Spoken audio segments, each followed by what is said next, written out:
How's it going? How's it going? Welcome, everyone. See, there's a few people here waiting on me. Sorry, I had to run back upstairs and refill my coffee. Can't have a live without coffee. How's everybody doing? We'll give it a couple minutes before we get started. I think I told people 8 o'clock. So, got a couple people here. AK313. How's it going, man? Welcome. Thanks for joining. Hope everything's good with you. Couple other people in the chat. Crunch, Mr. Cute and Handsome. Okay. Mr. Crunch, Miss Crunch, not sure. Crunch, we'll just call you Crunch. Welcome back, man. Hope your week was good. Hope you didn't, well, I don't know where you are, so I know where I live. The humidity's been brutal, man. Just brutal. Temperatures, mid 90s, upper 90s. Humidity just out of control. Tough week. Hope everybody made it through. I obviously made it through. Oh, shit, I didn't wear a different hat today. Damn it. I wanted to switch hats. One of my viewers made a comment. I've known the guy for 40 years. Good friend of mine. He knows I'm a hat collector. I have a very large collection of hats. Shout out Random Weekly Content. How's it going? Random Weekly Content. Did I see you in Hudson Valley Preppers live earlier today? I thought so. Maybe not. Yeah, I don't remember. But I watched Hudson Valley Preppers live earlier today. It was pretty good. You know, I always enjoy his lives. So yeah, I was my buddy out in Arizona had told me I should wear a different hat every time I live or make a video. And I was like, yeah, that would be cool. You know, he said, see how long it takes people to catch on that, every time you come out here, you have a different hat on. And of course, here's the first week and I forgot to put on a different hat. So next week, I will try to remember to wear a different hat, and we will go ahead and wear a different hat every time I do a video or do a live. So it looks like we got a couple of people in here. How you doing, Random Weekly Content? You said you'd give me a subscription. I appreciate that. And you're saying hello. Hope you're good. Seems Crunch has got the #1 spot already. Why is it so hot? I don't know. The weather, it's the mid-Atlantic. It's summertime, July. It's just freaking hot, man. I know I watch, a bunch of other channels. Corporal's Corner. He's out in Ohio, definitely west of me, probably 10 hours maybe is where he's at. And, he was saying, about the same, how hot it is and how the humidity's up real high in his video. I don't know if you watch him or follow him, but he does a video every Sunday morning at 10 o'clock. And it's, one of my things. I get my coffee and I sit down and I watch Corporal Sean Kelly do his thing in bushcrafting. Great video he did this morning. It was on perimeter security, which the little gizmo, I forget what it was called. I think it's at a website called Camp Security or something like that. This little gizmo, you load a 12 gauge blank, or you could load a live shell in it, but it's designed for a 12 gauge blank, and it's got a striker pin, like a firing pin, and you put a line, fishing line or whatever to it, and when somebody trips it, it pulls the pin, and the firing pin hits the primer, and boom, it goes off. And I had seen Such over at the Sensible Prepper. I don't know if it was on his Sensible Prepper show or his Such channel, where he had reviewed those about a year ago, maybe a year and a half ago. So I had seen those before, and now I'm considering getting some. I haven't looked to see how much they cost. I don't really have an issue with perimeter. I live in a subdivision. Generally, my neighbors or my neighbors' dogs are going to start barking, long before. If I still lived in Pennsylvania, where my closest neighbor was a half a mile away, then I would consider it, putting perimeter security up. So, for anybody who does live, out in the boonies or, off the beaten path, it would definitely, I think it's something to consider. And Corporal, also on Corporal's Corner show today, he loaded a 12 gauge blank, which he made the blank. He took what looked like a double-aught buck round, and he cut through the wadding or he called it the plug. I always called it a wadding. He cut through the wadding, with a knife or a saw or something, and left part of the wadding in there to contain the powder, and then emptied the pellets out completely, and just had this little short stubby. I've personally never seen 12 gauge blanks in a gun store, but I've never actually looked for them. I'm sure they're available online, and I'm sure they're available at gun stores. I don't know. He also put a flare in it, and he turned it 180 degrees vertical, so it pointed up to where when it went off, it launched the flare up in the air. It was pretty cool. It was a great demonstration. I dig his videos. So, if you don't follow Corporal Kelly, I'd suggest you do. He does some great content. I also watched this morning. I just started following a guy. I think he is in the Northwest, maybe Washington State or Oregon or someplace up that way. His channel is called, I want to say Mike Tango Whiskey, I think. After the video is over, I'll look it up and I'll put it down in the comments or the description or something. Very good channel. His channel is young. He said he just started it 3 weeks ago. He's got over 3,000 subscribers already. His channel just took off. I don't know. And I thought the stuff he had to say was great. I'm going to follow him. So if he's watching, then hey man, great show. I commented on him and let him know that I thought he did a great show and his content was great. But I do want to talk about some of the stuff that he had mentioned. He had done a video a week or two ago where he said, well, he used the term cheap gear. He's not shy. He's not ashamed. I guess he tells people he doesn't have a lot of money, so he buys what he can afford. So he made the comment of cheap gear, and that was basically Hulkamania. And it was a bad week, man. Bad week. So he had brought up the just cheap gear is the term that he used. And he was talking about, affordable gear. And for anybody that's followed my channel and watched my videos, I use the term budget. Not that mine's any better than his, because it really means the same thing. I see nothing wrong with budget gear. I see nothing wrong with calling it budget gear. I see nothing wrong with calling it cheap gear, starter gear, whatever term you want to give it. I didn't bring any props out with me to show this, but I'll give you an example. Last week I did the live where I showed this new knife that I had bought, a full tang, straight edge, non-folding, just a regular, nothing major. I bought it off Amazon. Beavercraft, I believe is the brand name. MP30 Smith & Wesson. Don't have one. But yeah, I bought this Beavercraft off of Amazon. It was about 50 or 60 bucks. It wasn't hateful. It seemed pretty well made when I saw it. When it came in, I looked at it and I was like, oh, this is pretty well made. And the reason I chose that is because I needed a new, straight knife, a solid, just a regular knife. I have plenty of folding knives. I just needed, something that's, a solid full tang. What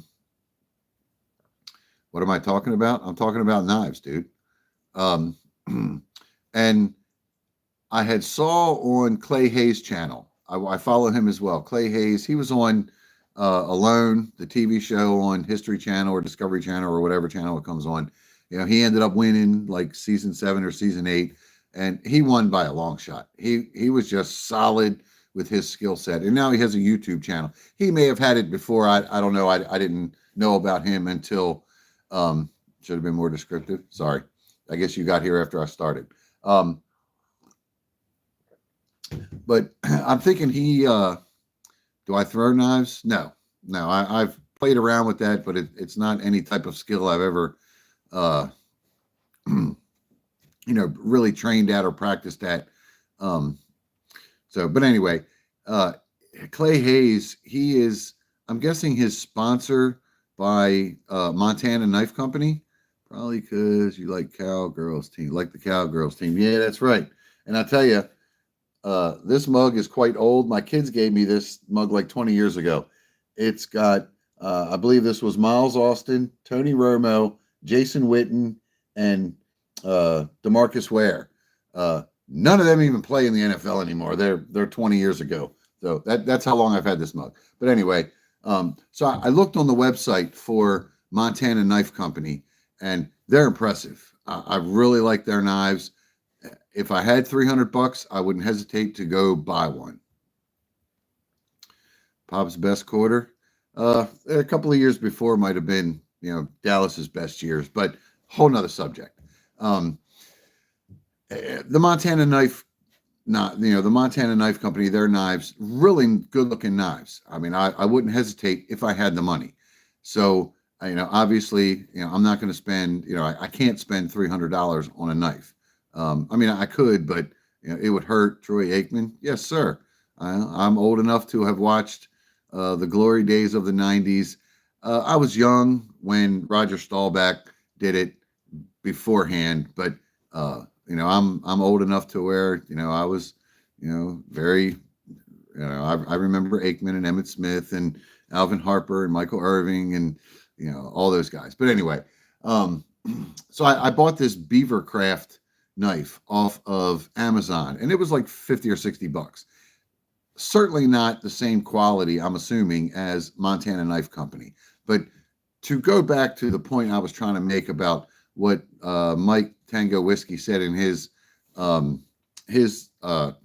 video, which he had gotten some flack for because he was reading the comments. You got stabbed with a folding knife by a girl. All right, well, that sucks. Probably should think twice about who you hang around with, boss. If you got a girl that stabs you. But anyway, I see nothing wrong with budget gear or cheap gear or inexpensive gear. Now, there's going to be a balance of, garbage that, you try to cut with it one time and it breaks. That's garbage.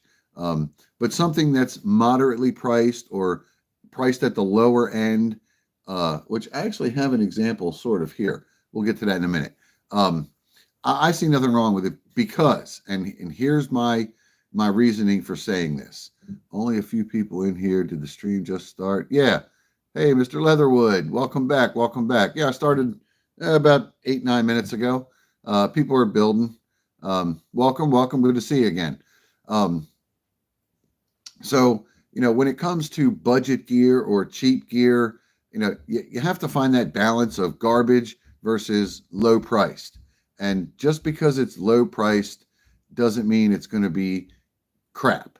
Because again, I just bought a knife off Amazon, which I showed last week in my video. It was, like I said, 50 or 60 bucks, and it seems well made. I haven't put it through the paces yet out in the field. I'll be doing that this weekend. They're coming there on their way. Trump was right, and as of now, they're crossing the borders. It's breaking news. Who is? Give me more than you got there. So, and I will say this time and time again. I've said it time and time again, and they're not my words. I actually got it from Mike the Mad Bomber on Survival Dispatch. He said, training trumps gear every time. So you have to think about that for a minute. Training trumps gear every time. If you have absolutely zero knife skills and you go drop $300 on a fixed blade knife,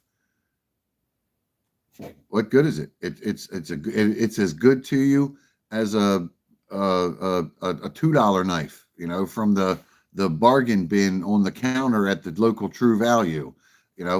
Training trumps gear every time. You don't need skills to stab. It depends on who you're trying to stab, man. If you don't have skills, then unless you're stabbing a watermelon, I wouldn't suggest trying it. But the point I'm trying to make here is, as you're building your skills, As you're learning to use these tools, whether it's a knife or a ferro rod or a firearm or a tent or a hammock or whatever gear you choose, you can buy an inexpensive piece of gear or you can buy the most expensive piece of gear. But without the training and the experience, one is just as good as the other. Neither are going to do you a whole lot of good. So, in my opinion, as you're learning the skills and acquiring the experience, it's okay to start with a lower budget piece of gear. And as your skills improve, you can build up. It's kind of like when you turn 16 and get your driver's license. The absolute worst thing you can do at 16 is get behind the wheel of a Ferrari or a Lamborghini. You're probably going to crash the car. But if you get behind the wheel of something that isn't quite as much power, you're going to get those skills at driving to where once you get up some experience, you can hop behind the wheel of that Ferrari or that Mustang or that Camaro, and your likelihood of killing yourself in the car drops, because you have more experience. Warren, U.S. stall ready. You got to give us more, man. You got to give us more, Bandit. They're coming. Operational Nightfall is active. Infected migrants with a few rabies strains are crossing the border. Makes people snap. Military moving in silently. Mainstream media is hiding it. Trump tried to. All right. Well, if they're hiding it, how'd you find out about it? You got to give us more, man. Don't just drop fear. Don't just drop fear mongering in my chat room, man. I don't buy that. I need facts. I need facts, not fear mongering, because I've heard a million stories. I'm not a young guy, and for 25 years, I've heard the apocalypse, the world's ending, and it's never ending. There's always somebody out there trying to spread that fear, and it never really plays out. So, if you're going to drop, you say you need skills to stab, tell that to half the prison population. This ain't Fruit Ninja, bro. Skills to stab. Yes. I'm not even going to touch that, man. I'm not even going to touch that. So that's my take. Mike Tango Whiskey, I believe, is his channel. If you're going to drop in and check out my live, then I agree with you 100% that inexpensive gear, there's nothing wrong with it. Nothing wrong at all, because acquiring those skills and getting that experience while starting with that inexpensive piece of gear or that lower budget piece of gear, eventually you can move up to something a little more high end if you can afford it. So that's all I got to say about that. Anybody who thinks that, how much was the all white hoodie? I don't even know what that means, man. The all white hoodie. I have no idea. I don't even know what that means. So yeah. Oscar Maida kills one. Whatever that means. Oscar Maida kills one. I don't know what the all white hoodie is, bro. So you got to give me more than that, man. I'm an old guy. You got to be specific. So, but anyway, budget gear. I was going to save this for later because I have two things I want to talk about. But since we're talking about budget gear, let's talk about firearms. Oh, wait, somebody just typed a whole bunch of something. Who did that? Oh, Mr. Leatherwood. And a Christian telling me all this UFO and alien talk is just a build up for the massive alien abduction. Use it to cover up the Christians going missing in the rapture. Really loopy people. Yeah, I don't no. You got to keep in mind, sir, Mr. Leatherwood, that there's always going to be fear mongering. There's always going to be people that don't have faith or just buy into whatever they see or hear online, and there's no shortage of it. And we're going to get to that at some point as well, because I got a bunch of things I want to talk about tonight. So I have faith that none of that is really the thing. I think the biggest thing to fear on this planet is man, because look at what's going on around the world. You just had a guy in Michigan, who walked into a Walmart with a folding knife and started stabbing people with no motive, no, just a guy who walked into a Walmart with a folding knife and started randomly sticking people.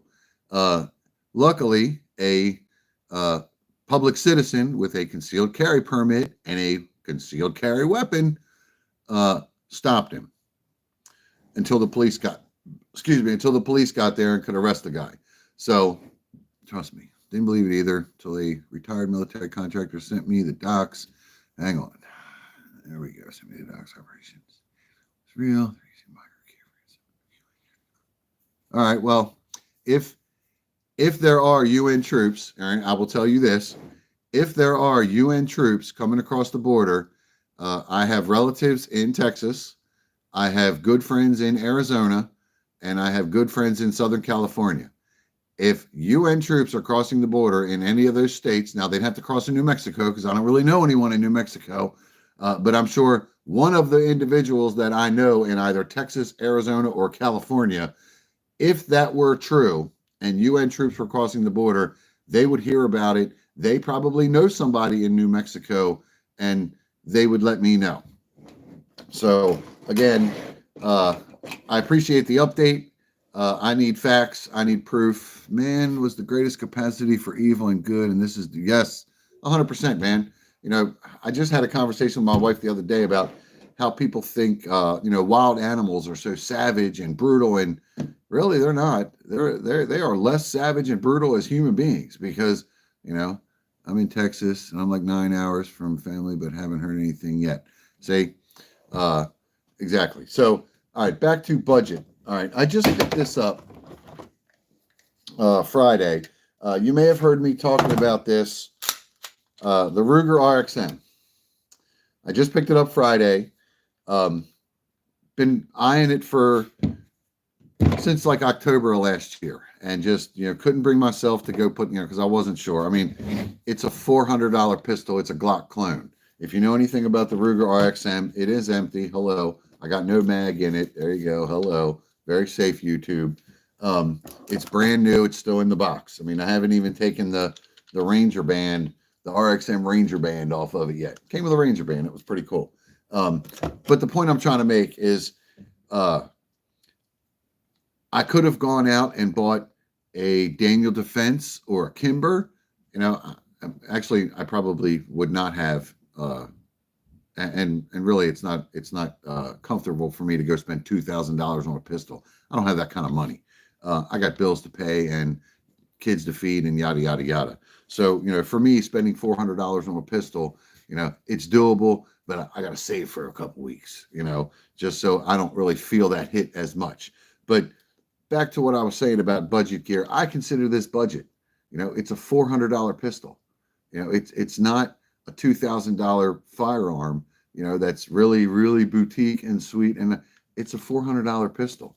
And I'm sure that with a proper break-in process and finding the right ammo that this likes, this will shoot just fine for me. So,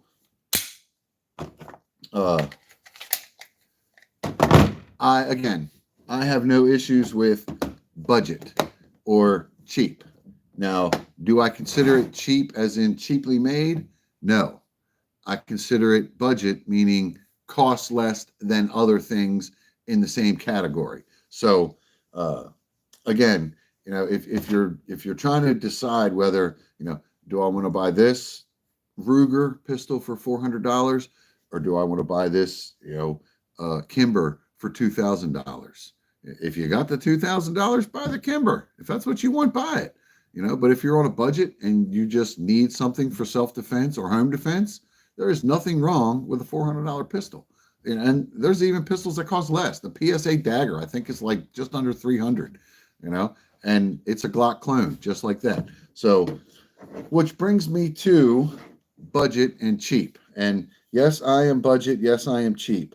But I try to stay away from garbage, but I have no issues with things that cost less. So here I have, which you probably can't see the logo. Oh yeah, there it is. Metgar. Can you see that? Metgar. I bought 4 Metgar magazines for the Ruger when I picked it up because I had to order it. It wasn't in stock. It came with 2 Magpul magazines because, as you know, the Ruger RXM is Ruger and Magpul. Did I get that? Oh, Ruger and Magpul. It's opposite in my thing. I probably should turn the thing around because you're seeing it backwards. RXM stands for Ruger and Magpul. They got together. Ruger makes the fire control unit and the slide and the barrel. Magpul makes the lower grip and the magazine. So it comes with factory Magpul magazines, 15 round. It does protrude a little bit because it does have the bevel at the bottom. It's a tapered magazine well, and the Metgars are a little more extended, as you can see. But it's because they are 18 round. Now, the reason I'm bringing this up is because this pistol also will take Glock magazines. Magpul, Glock, I believe the PSA Dagger, I think it actually comes with Glock magazines. I don't know. But this will also accept Glock magazines. Now, as you see, this Magpul magazine is plastic. I'm not an overly big fan of plastic magazines. I think they work, but I'm not 100% sold on the longevity of them. I prefer metal magazines. So, if you've seen any of my sidearms or my pistols in any of my other videos, then you'll know that most of what I carry is metal magazines. Metgar, see?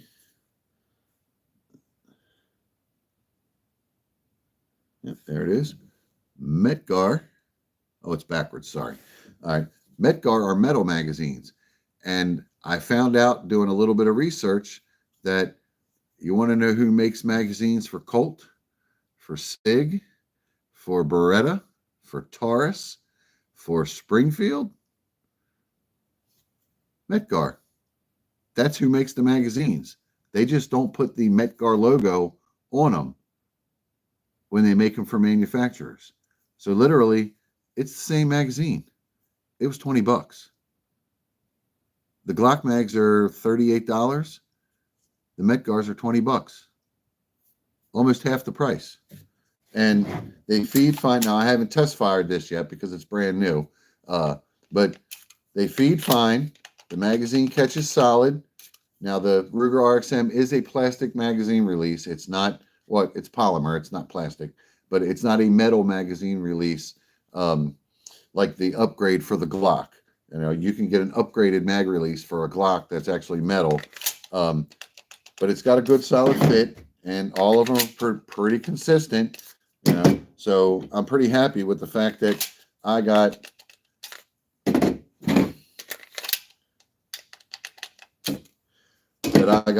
magazines for this for $20 each. So that should pretty much clear the air on where I stand when it comes to budget or cheap.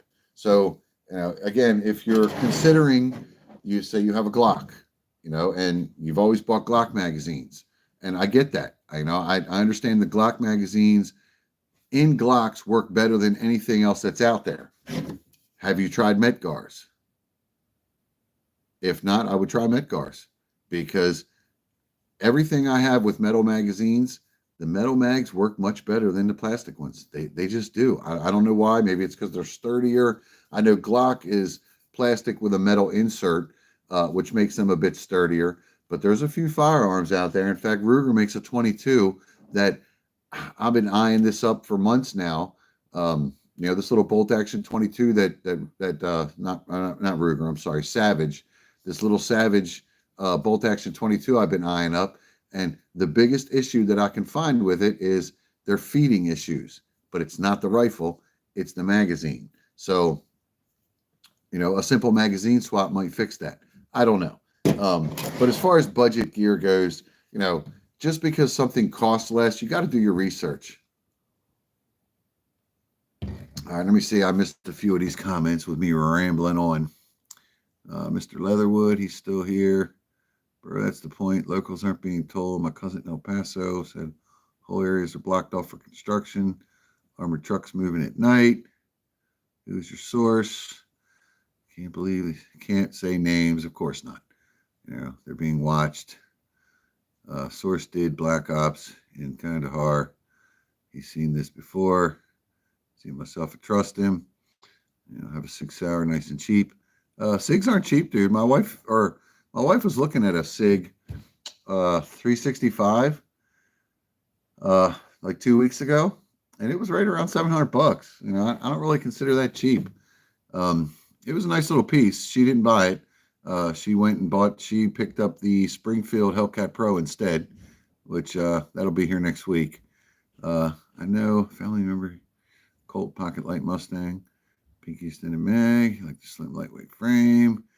Shorts. Wow, why didn't this scroll? This is weird.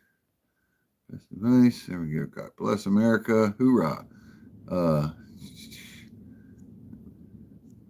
right, I'm caught up. Hey, Brookside Farm, how's it going? Heard good things about the Hellcat Pro. We went and rented it before we bought it. This was my wife's first pistol purchase.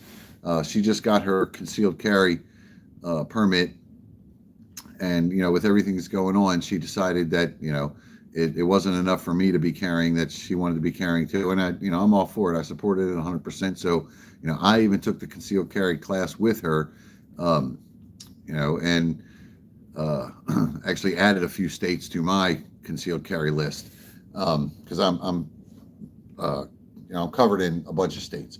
But it was her first pistol purchase, and she had it narrowed down to two: the Hellcat Pro and the 365 Sig, and she went with the Hellcat. So she got a really good deal on it.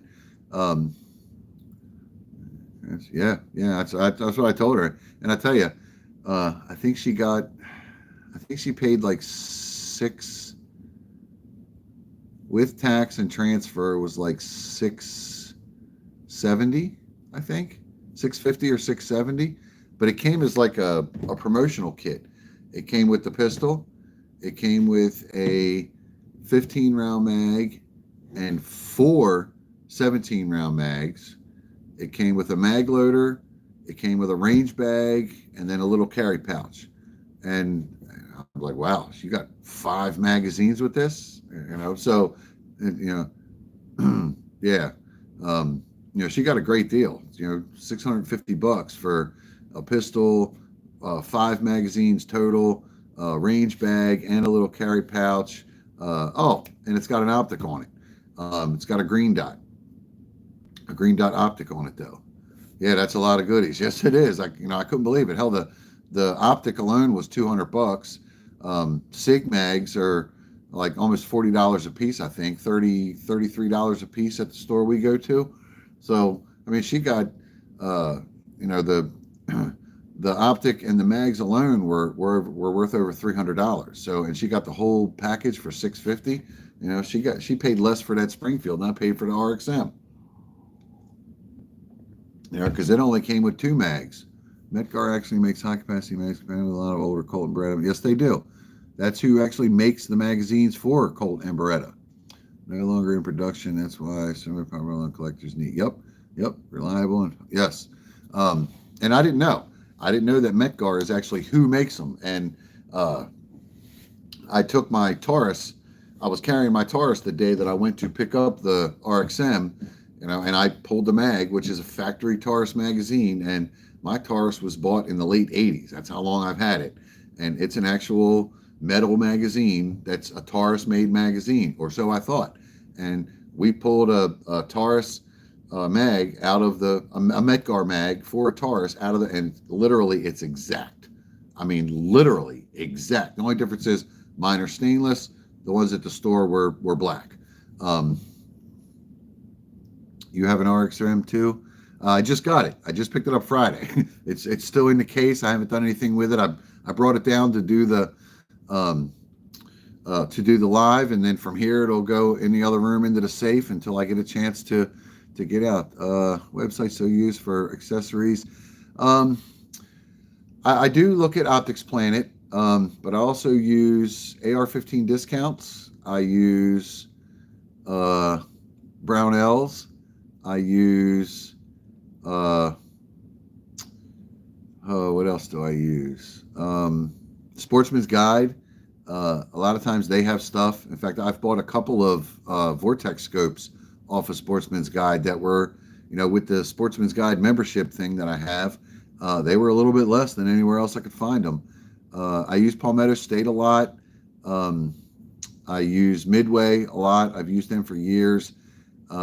Some of the older, like more, I won't say more rare stuff, but the more obsolete stuff, I use a company called Tapco.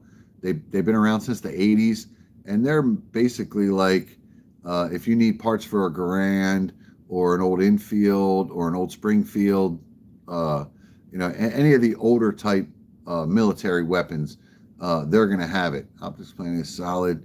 Yep, Brownells, Midway. Yep. Use all those. And what else? I use another one, AR-15 discounts, and there's another one that's like specialty AR stuff. I forget the name of it. I have it saved in my favorites, but generally when I go to look for something, I'll pull it up, and then I'll go to every website and see, what sales are going, what they're pricing it at, and I don't hesitate. I buy it from the cheapest. If you've looked through my videos and you've watched my videos, I've done videos on 2 different AR builds, and if you scroll down and look in the description at the parts lists, I bought those from 4 or 5 different places. I bought parts from, because I got a barrel over here that was cheaper. I got a bolt carrier here that was cheaper. I bought the trigger group from this, over here cheaper. I got the optics from this guy, So I shop around, and most of the sites offer you free shipping if you spend more than $50. And believe me, when you're building an AR or buying any accessory or goodie for a firearm, it ain't hard to spend $50. I mean, it's just not. So last week, all right, we got to move on because I've been rambling on for 35 minutes and I haven't even touched on my stuff. But I love interacting with you guys. Hold on, let me see if I missed anything. Sights are a little off. Windage from the factory. Well, I mean, it's expected. The rear sight is adjustable for windage, not for elevation. What is this? Reliability, how well it feeds, micrometrics work. Yes. Tough conditions. Yep. What model? What? Bandman.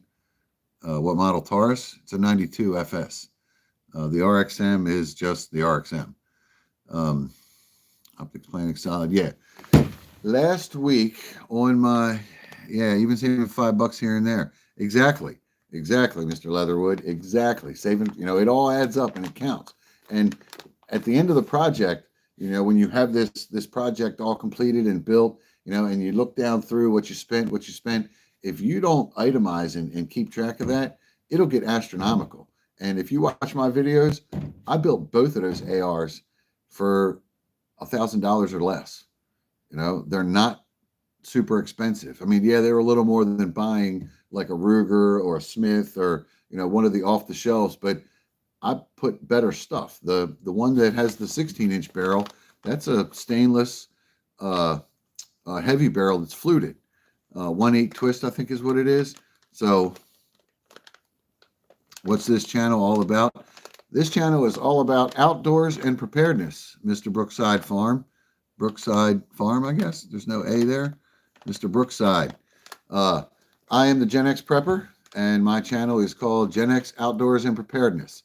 I cover every subject in the outdoors and preparedness community, whether I'm talking about firearms or hunting or canning or building a shelter or putting together a bug out bag or anything. I haven't done any canning videos yet, but I do plan on doing some canning videos. I don't have anything to can right now, but at the end of the summer, when the garden starts producing and I have to start canning some vegetables, we will drag out the pressure cooker and I will get the mason jars out and we'll start canning, man. It's good fun.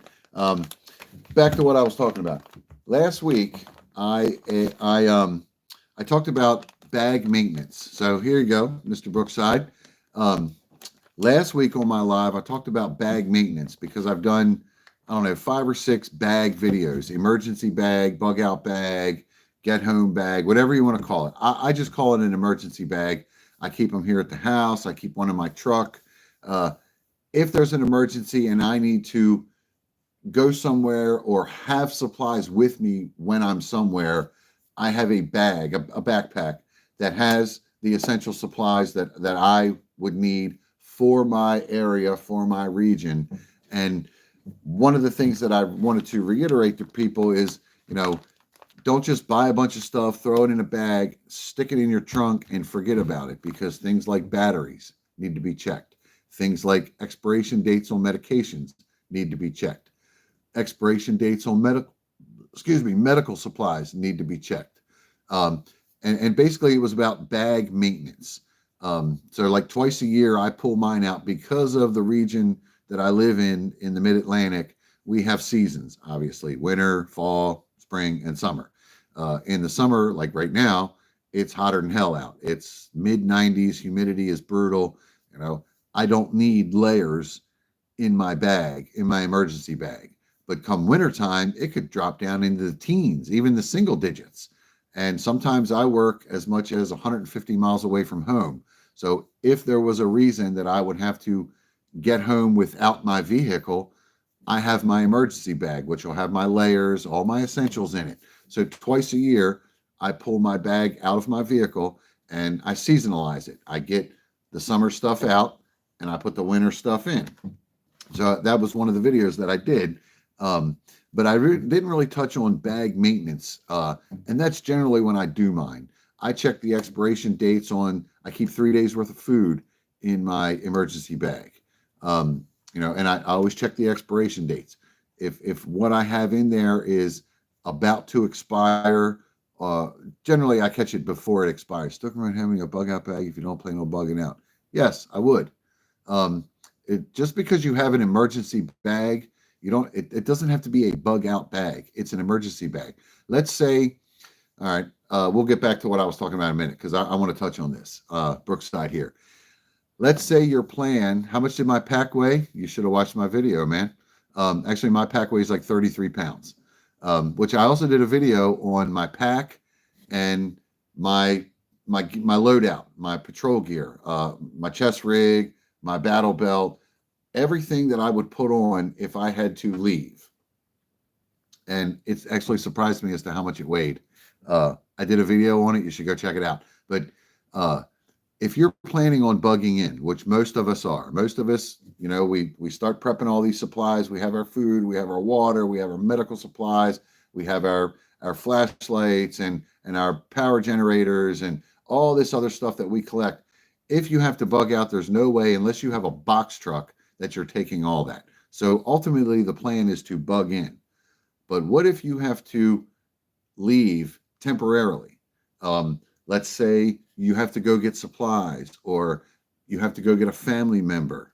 It seems like a good idea to keep it in the car or truck just in case you get stuck somewhere besides the farm. Yes, that's why it's there. I work at times 150 miles away from home. So if for some reason I didn't have my vehicle, or my vehicle was inoperable, or the traffic was jammed, or there was an EMP, just for any reason that I could not transport myself back home in my vehicle, I have my bag that's good for 3 days. Now, 150 miles away, I can never make that in 3 days. That would take me a little bit longer. Food would be my biggest priority, because I only keep about 3 days worth of food in there. I got you bugging out, usually solo adventure, but it's a good idea to go with a group, 2 or 3 other people. Yes. There's always strength in numbers. But if you're bugging in, and let's say not all of your family are home, and you have to go get one of those family members, it's not technically a bug out bag. It's an emergency bag. You throw a bag on, you get your rig, you go retrieve your family member, you bring them back home. So, do I feel that a bug out bag is unnecessary if you're planning on bugging in? Absolutely not, because I don't call it a bug out bag. I call it an emergency bag.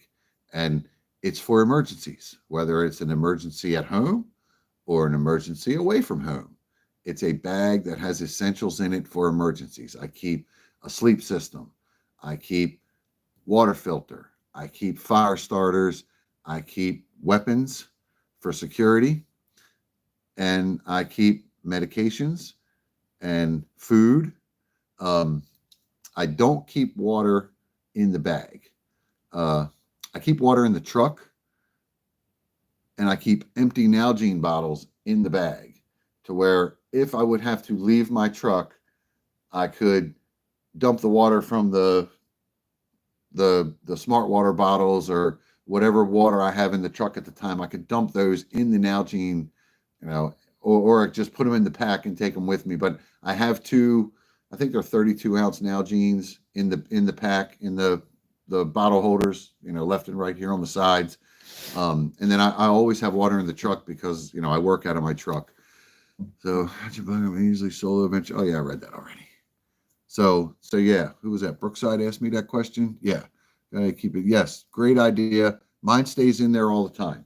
I put one together. I haven't put it in the wife's car yet. She, where do I buy prescription medication like prednisone? I would try. I mean, if you can't get your doctor to write you a prescription that's a little longer than what you would actually need, there is a company that I've never dealt with them, but I've heard other channels talk about it, called Jace Medical, Jace. They have a website.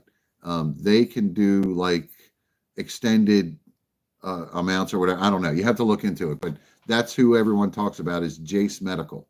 I don't know if you have to get a doctor to call in. I don't know the procedure. We get it for animals. It's pretty much, yes. I have antibiotics that are probably expired now because I've had them for probably 6 or 8 years, but I got them from a pet store. They're for fish. In a pinch, they'll work. But my subdivision that I live in has no shortage of retired doctors that I'm sure are sitting on boatloads of meds. And a couple of years ago, my wife gave me the book, The Old Ways. You've seen the commercial on YouTube for the old guy that does the book, The Old Ways or whatever, that can help you identify plants that are have antibiotic properties and all that other nonsense. I'm not as skilled and as I'm not up on that as much as I would like to be.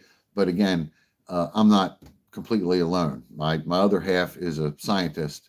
So a lot of the stuff she knows or can figure out.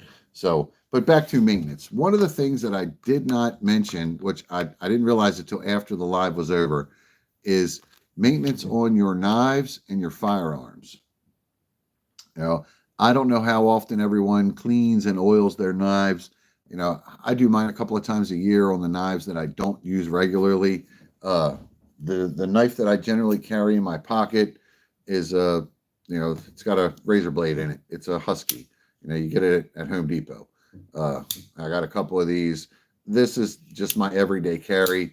I don't have to worry about sharpening it. I just change the blade. It cuts everything I need to cut. And it's durable as hell. And it was cheap. I have regular knives, folding knives. In fact, I keep one in the truck that actually has to be sharpened. That I oil a couple times a year. This one I oil it a little more because I use it a lot more, and it gets dirty, working. So it has to be oiled pretty regularly, to keep it, working well. Now, as far as firearms go, pistols, I try to clean them every like 250, 300 rounds. Rifles, right about the same. Sometimes I'll push do I use whetstones? Yes. In fact, I just got a new set. It's a 4 set. Well, it's 2, but they're double-sided, and it works pretty good. I've had it about a year now, and I literally went through all my bags, all my bins in the back, and pulled out all the pocket knives and straight edge knives and all that. I pulled every knife I had. It must have been 30 or 40 of them, and I spent like 4 or 5 hours sharpening knives, and it works pretty good. I'm generally not that good at sharpening myself. Usually I get someone to do it for me because it's not really a skill that I've ever mastered. But this made it easy. It has this little jig that clamps on the blade, and you just and got them pretty sharp. But as far as maintenance on knives, I generally don't have any specific knife oil or honing oil. I think the whetstones, those you soak in water, and I think I actually have a bottle of honing oil that was given to me. I don't know, maybe 30 years ago. I forget the name of the gizmo that I had. It was like a wooden block with these two uh, like ceramic uh, sharpening things that sat like this, and you run it down. And I think that came. It was either that or I got this other gizmo, Lansky sharpening. I bought that back in the '90s. I think I'm pretty sure I still have it. Uh, the guy that I saw use it, he's like, man, this thing is great. Puts a super edge on it. You could shave with it. I bought one, and it works. Uh, I was never overly impressed with how I got it to work. I think the stones that I bought work much better. Um, but like I said, I generally don't use any specific type of oil on my blades, um, or axes or machetes. I generally have different types. Like this one I just bought. I have no idea how it works or if it's any good yet. I picked it up off the internet. It's called Extreme Force Gun Oil, and it was probably about $10. It wasn't much. Um, and I got it because it came with the little needle gizmo for getting into the bolt carrier on the AR. That's really all I needed, was something to get in there without tearing the whole thing down to oil the bolt carrier. So I needed something with a needle, and this was cheap, and it came the very next day, but I haven't used it yet.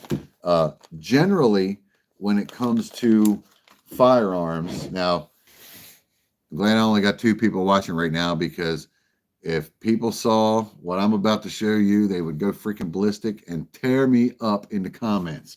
Um, I've used Remol for years. It works. I've never had a problem with it. I know it's not the greatest, but I've used it for years. I have 2 or 3 bottles of it, and I keep it around because it's easy to get. You can pick it up at Walmart or just about any hardware store that sells gun cleaning stuff. And again, it's pretty cheap.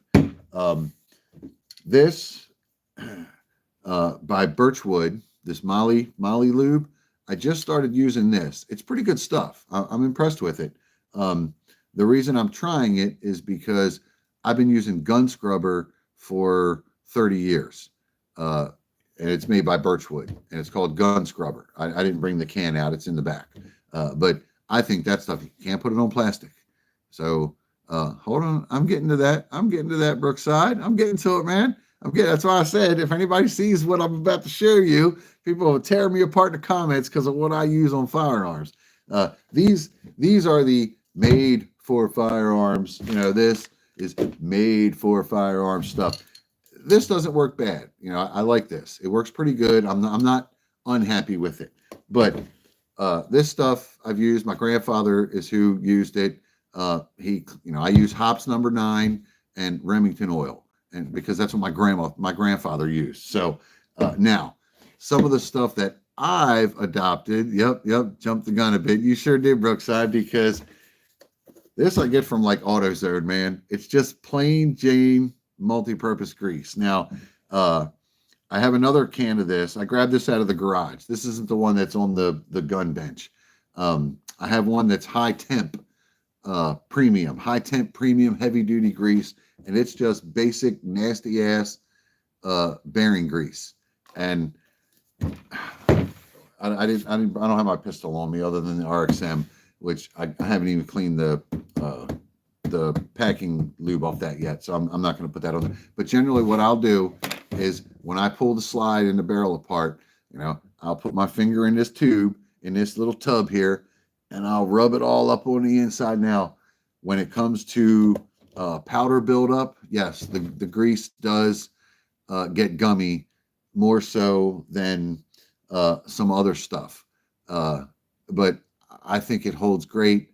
I've put my Taurus, I've put thousands and thousands of rounds through it, and I've been using this stuff on it basically since I got it. I started using this a few years ago. This is just regular white lithium grease. I generally don't use this because it doesn't have a high temperature resistance. This I think does better with high temperatures. But I tell you where I like this, and I'll tell you why I use it. Bruce Williams, hey, how's it going, Bruce? Hey, if you want to jump in here, let me know. I think I can add you. Um, the lithium grease. I was watching the Tactical Toolbox. Jonathan is his name. He is in Arizona, I believe, Scottsdale, and I'm pretty sure it was him that used this. Might be in a few. Okay. Um, I'm pretty sure that it was him that said he uses this on the buffer spring and puts a little bit in the buffer tube of the ARs that he builds, that it quiets it down some. Right? I mean, Shooter's Choice grease. Not sure if it's worth the extra cost, but works fantastic. Shooter's Choice. I've never checked it out, but I'll look into it. Again, you've heard me say before, I'm cheap. I think this I got at Walmart or maybe AutoZone or something. It was probably less than $10. This I bought in 2019. At least it has a 19 on. It says 8/16/19. I don't know if that's the date. It could have been. I've had this a couple of years, and I have 2 or 3 of these type tubs, around. I got another one on the gun bench in the other room. That's high temperature, heavy duty grease. This is just regular premium heavy duty grease. But I can tell you, putting this white lithium, now it's just, let's see if I can get it to squeeze out there for a little bit for you. See it? Yeah, that's it. I'm not gonna make a mess with it. It's a little bit thinner than this, but it's not like spray lube. And I put a little on my finger. I put it inside of the buffer tube, and then I put a little bit on the buffer spring and slide everything together. And I will say that he's right. It does quiet the buffer down a little bit. It feels like it's. Now, I was told that with gas blowback, this is going to build up really bad. I haven't seen it yet, but neither of those ARs have had more than 200 rounds go through them, and I'm not seeing a buildup yet.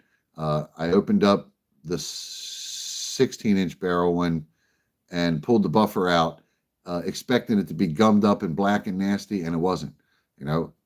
Some of the grease on the spring was still white because, as you can see, this is white. Yeah, see, it's a white grease. And some of the grease on the spring was still white. And it's had I've probably put about 175 or 200 rounds through that rifle. One of the things I do use, which I just started using this brand, I couldn't find one of the other ones, is I'm a big fan of dry lube, graphite lube, dry lube. So Brookside, I told you I was getting to it because I use both. Some of the like the trigger groups, I don't want to gum them all up with grease, because I don't want creep. I don't want take up any worse than what it already is in whatever trigger that I'm using. So the trigger parts inside the bolt carrier, instead of greasing the firing pin inside the BCG, I give it a little. Yep, great minds think alike. I give it a little, when I pull my bolt carrier apart, I give the pin a little bit of the graphite lube instead of putting any type of grease in there. Now, I know ARs like to run wet, but so far, I haven't had any issues using the dry lube, and I've used some sort of graphite lube or dry lube for well over 30 years in several, mostly bolt actions. I use it in the 1022. I use it in the pistols, auto pistols, revolvers. Yes, it's the answer for certain semi-automatic 22, especially the Ruger 1022, as well as the Marlin Model 60. I have both of those, and this stuff works like a champ in them. It really does. And I've used dry lube for years, just on a few select things. I mean, again, I got several different types of lubrication here.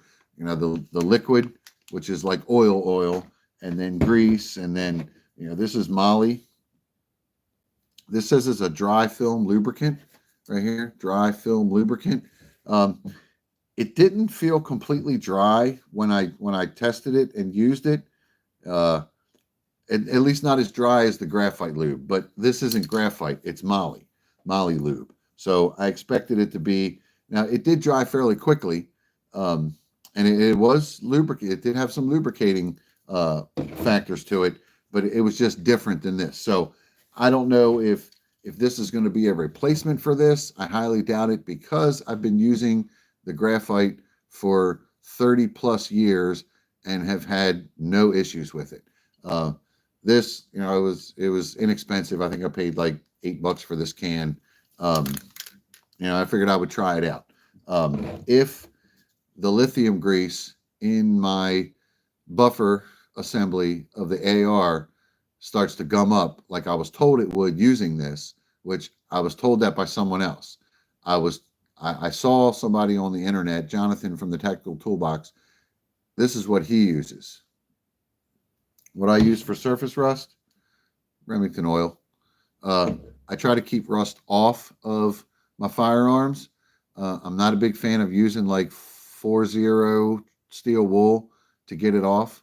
I'm one of those guys that pulls everything out a couple times a year, and I have this that I'll spray on what used to be the Remington silicone cloth.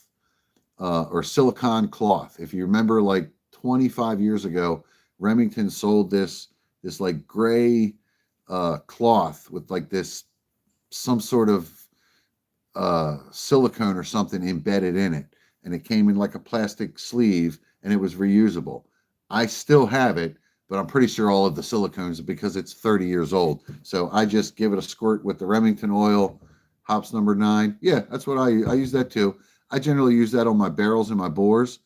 I clean with hops number 9, and then after I'm done cleaning, I have that old Remington silicone cloth that I've had for 30 years. I give it a couple of shots of the Remington oil, and then I wipe everything down. And the only weapon in my safe that it seems to be a constant battle with rust, believe it or not, is a Remington 870 shotgun. I have an 870 pump shotgun that I picked up used. The finish isn't all that great. Now I changed the barrel and the stock, and the only thing left is the original receiver and the trigger guard. But every 2 months or so, what is that light thing going on? It is thunderstorming here, so if the power goes out, excuse me. This receiver on this 870, man, whether I leave it sit for a week or 6 months, the surface rust comes back every time like turkey. Yes, it's every single time. I have an Enfield number 4 Mark I. That was my grandfather's. He bought it back in the 50s, and it got handed down to me. That's how old this is. I think it's stamped 1918, and that sucker doesn't rust. But this Remington shotgun just kills me with the surface every time I open the safe. And I have humidity sticks in there and the humidity can. Oh, I love the 870. It's a great piece. But the finish, now, when I got it, because I bought it used, the finish wasn't in that great a shape. Now, I have thought about sending it out, getting it either parkerized or, get it refinished so it doesn't do that. I just, I haven't gotten around to it, and I'm not sure if I'm going to throw the money out, because it's basically free for me to just wipe it down with oil. I don't even hit it with steel wool. I used to, and that probably made it worse. When it first started doing it, not long after I got it, I take the Remington oil and open the bottle and dump it into a little plastic container and literally soak the 000 steel wool in it so it's dripping, sopping wet, kind of wring it out and real lightly go over it to try to, get the surface rust off without taking the finish with it. I don't know if I was successful, and I don't know if me putting steel wool on it made it any worse. It's possible, but It's mine. So if I ruined it, so be it. It's mine. Now I don't even do that anymore. I just take the Remington silicloth or silicone cloth or whatever it's called, that gray Remington cloth, and I squirt it with the oil and then rub it down and wipe it in, and it's just the receiver. The barrel's new, the mag tube is new, everything else has been replaced except the receiver, and that's what does it. So, the 870 is a great piece. I mean, mine has a 20-inch barrel. I think it's a three round tube extension on it. Oh, I mean, and I got it cheap. It was used. So, but anyway, maintenance. Okay. If you're checking your bag, and you're doing your maintenance on your emergency bag or your bug out bag or your get home bag or your inch bag or whatever your bag is, and you're doing your maintenance, you're checking your batteries for your flashlights, your batteries for your optics, you're checking the expiration dates. Make sure you get your tools out, whether it be a multi-tool or a knife or a machete or a firearm, and hit it with the lube. Give it a wipe down. Make sure it's nice and clean, because if you're in an emergency situation, you're relying on this stuff. And if you go to pull out your knife and you can't open it, you need your knife for something and you can't open it because it's rusted closed, what good does that do you? And a multi-tool, I got multi-tools all over the place. I got them in my bag. I got them in my truck. I got them on my workbench. I got them in my toolbox. I probably have 4 or 5 different multi-tools. And there's been times where the oldest one that I have, which I've had for probably 30 years, I'll go to pull it out, and because I forgot to oil it and check it, I can't get the stuff out of it. I can't open it. I got to force it open. I got to get in there with my fingernail to get one of the blades out. Once I get it out and clean it and get some lube on it, do I keep basic tools? Yes. I have go back and watch my personal SHTF video, Brookside. One of my earlier videos, probably about 3 months ago, because my channel's pretty new. I've only been doing this for about 5 or 6 months. But one of my early videos, I did a repack on my emergency bag, and I included what's in my truck, which is the tools. I keep some bolt cutters, vice grips, wrenches, sockets. I have a bunch of, emergency stuff that just stays in the truck.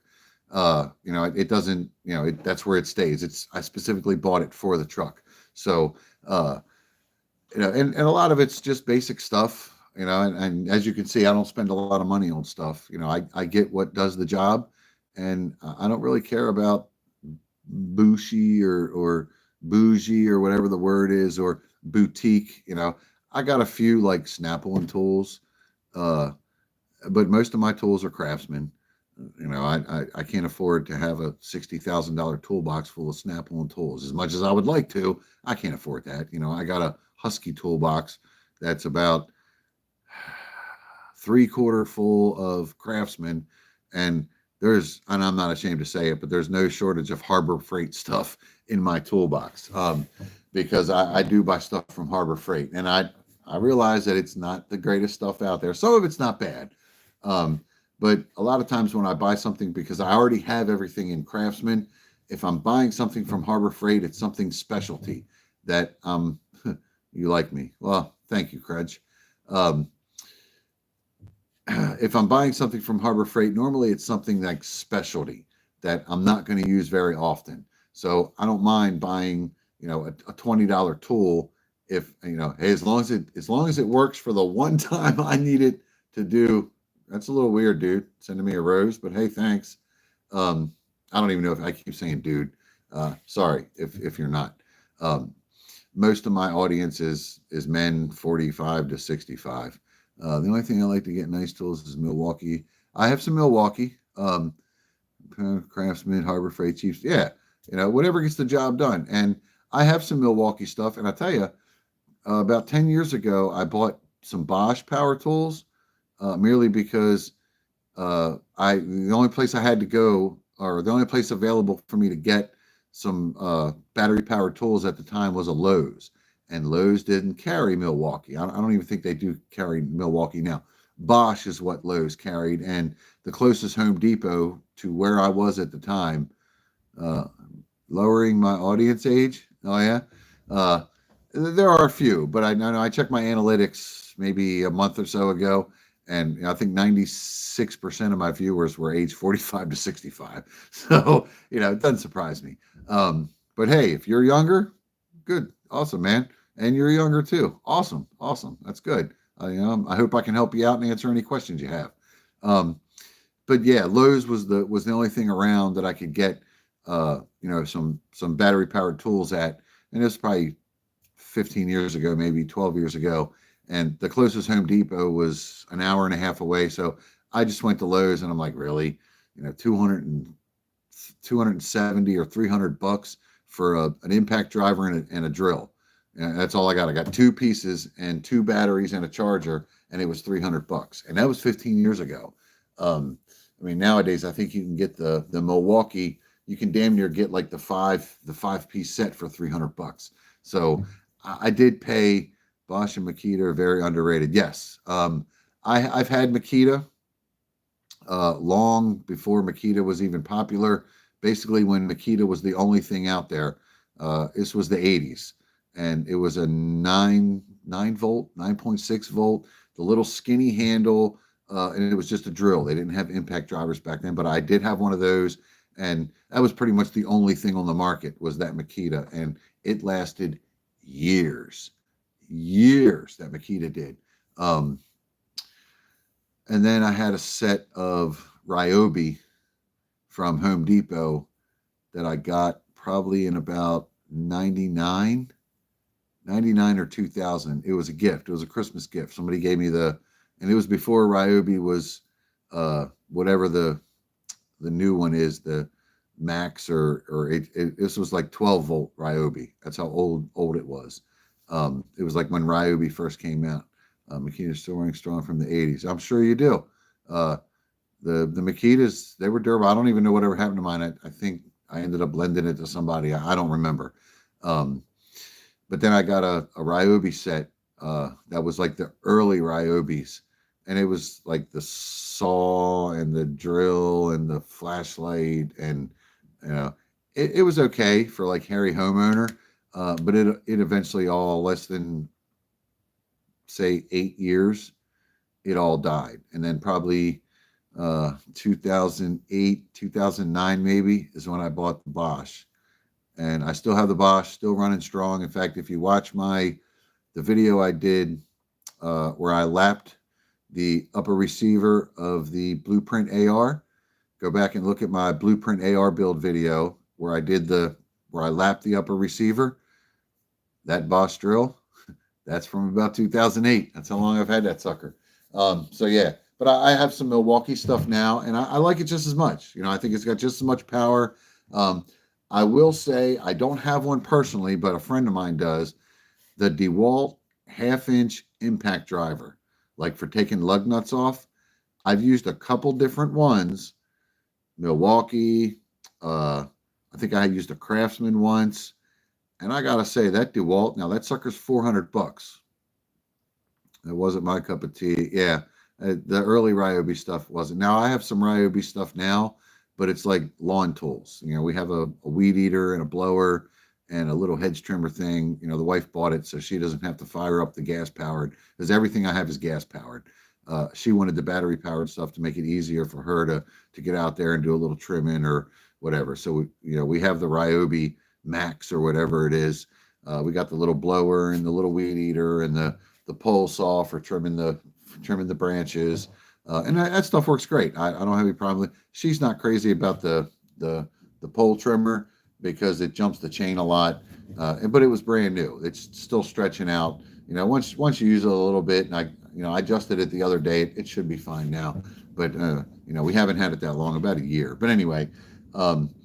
The impact driver. I've used several different brands. I've never used the Bosch impact driver, the 1/2-inch impact driver, like for taking lug nuts off.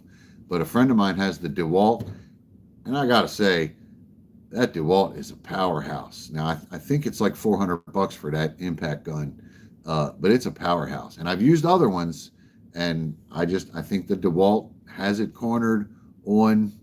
Half-inch Milwaukee is a bolt shearing machine. DeWalt must have some power. Yes, that DeWalt does. It's impressive. Um, I've used. Actually, no, I haven't used the Milwaukee half-inch, but I've used the Milwaukee 3/8 impact driver, and that was impressive. I was putting uh, lag bolts into 6x6s with it without drilling pilot holes, like probably 3/8 lag bolts. I don't remember. They weren't overly big, but I was boring them right down into 6x6s with that thing, just and it hogged them right in. They were 6 inches. Um, the Bosch half-inch don't die, but lack of power for bigger stuff. Yeah, I've never used it. I've seen it. I know it's pricey, but I've used my buddy's DeWalt half drive impact gun. And if I ever do want to drop $400 on a half drive impact gun, I will probably buy the DeWalt because that's the one I've been impressed with. So, all right, back on track. Let me say this real quick. Y'all been watching the news. I'm sure you have. There's no shortage of stuff in the news and on the internet. There was a story that I saw just a week and a half ago, about some crimes being committed. I believe it was up in New York, where guys on scooters, I guess one guy driving, one guy riding passenger, they ride by, they snatch your purse, or they snatch your bag, or they snatch your phone, whatever. And it made me think of something. It made me think of this book. This book is by Verfow. I recommend reading this book. This book is about Argentina in 2001 when they suffered their economic collapse. This is based on a true story. This is not a fiction book. This is a nonfiction book. This is fact. This guy lives in Argentina, and he wrote this book about the daily goings on and happenings of his life during that economic collapse. And it's called The Modern Survival Manual, Surviving the Economic Collapse. And it's a first-hand experience of the 2001 economic collapse in Argentina. And this is basically everything that he had to deal with, everything that happened to him during this difficult time in his country. And I've read this book several times. The Sensible Preppers, who turned me onto this, because he's a big fan of it. Every show he does, he talks about this book. So I went ahead and ordered it off Amazon, and I read it, and then I read it a second time. And I am seeing a boatload of similarities between this book and what I'm seeing in the news right now. So that's all I'm going to say about that. All right, wrapping this up.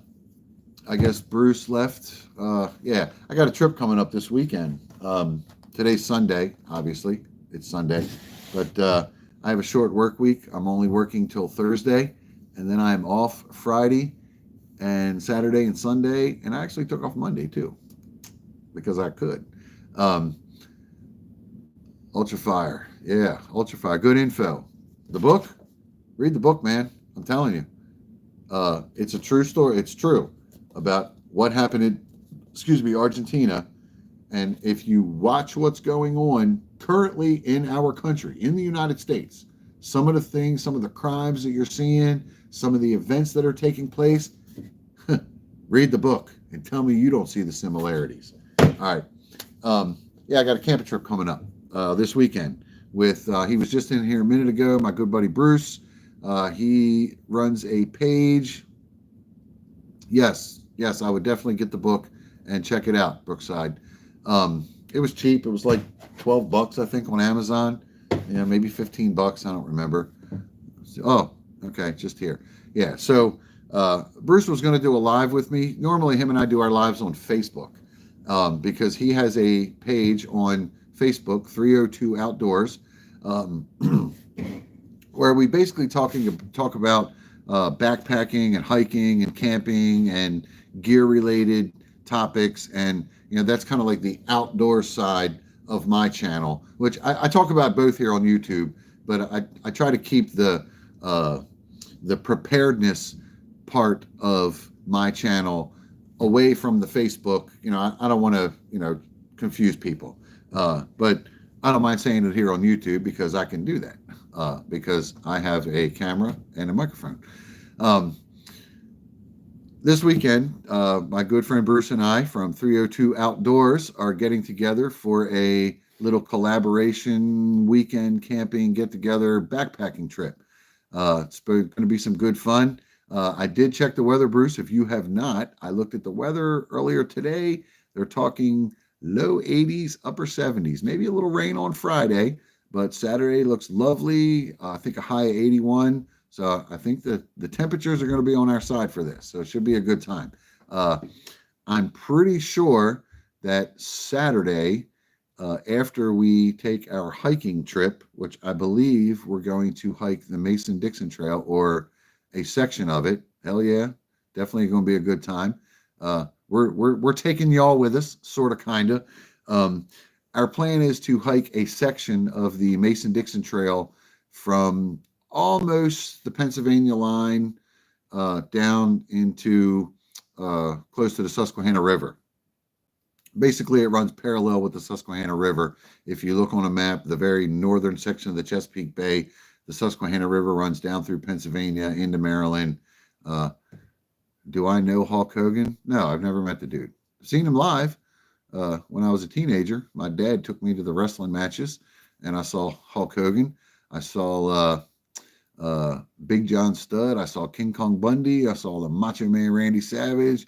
I saw Ric Flair, a bunch of big names. This was the 80s. But anyway, yeah, so we're doing a 2.5 day trip. Yeah, it's northeastern mid-Atlantic region. It's nice, along the river. Yes, Hulk Hogan died. I'm aware. It was sad. He was 71 years old, died of a heart attack, cardiac arrest. Which is sad. He was a good dude. He was entertaining, fun to watch. But anyway, we're gonna backpack a section of the Mason-Dixon Trail, which runs basically from Delaware all the way to south central Pennsylvania. We're not doing the whole trail, obviously, because it's 200 and some miles long. We're doing just a section, about 12, 13 miles on Saturday. But I'm pretty sure that Bruce and I are going to be able to go live at the campsite that we're staying at, right at the campfire. Once we get back from hiking, we'll probably grab a bite to eat and chill for a little bit, and then I'm pretty sure we're going to do a live. I don't know if we're going to go live on both YouTube and Facebook simultaneously. It is possible for us to do that. We'll do Facebook on his phone and YouTube on my phone, and we'll just point them at the two of us, and we'll stream both platforms at one time. So that ought to be fun. Saturday. I'm not sure what time it's going to be. Probably around 8, maybe 9 o'clock. I don't know. Depends on how we feel when we get back from the hike.